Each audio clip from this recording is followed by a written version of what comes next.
सभी बाशिंदगान वतन को यौम आज़ादी की क़ल्बी मुबारकबाद। यौम आज़ादी के इस अजीम शान मौके से सभी बाशिंदगान वतन को ये पैगाम दिया जाता है और हमेशा वो कुर्बानियाँ याद की जाती हैं जो हमारे शहीदान वतन ने, मुजाहिदीन वतन ने अपनी जानों की कुर्बानी पेश करके इस मुल्क को आज़ादी दिलाई। यकीनन इस सरज़मीन की आज़ादी में और इस खूबसूरत चमन की मिट्टी में हमारा लहू शामिल है। बेशक हक है। हमारे उलमाए कराम ने जो बेशकीमती कुर्बानियाँ दी हैं उसको इस तारीख़ से मिटाया नहीं जा सकता है। भारत की आज़ादी की तारीख़ बिना उलमाए कराम के मुकम्मल नहीं हो सकती है।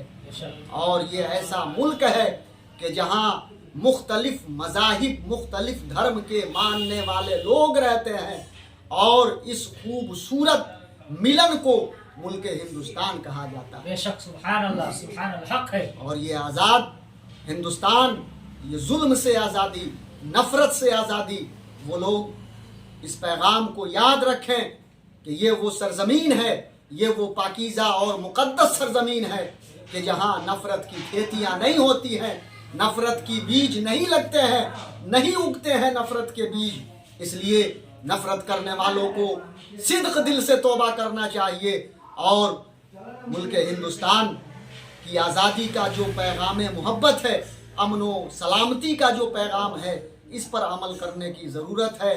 हम उन तमाम शहीदान वतन को क़ल्बी मुबारकबाद और उन्हें ख़िराज अक़ीदत पेश करते हैं और उनके लिए दुआ करते हैं।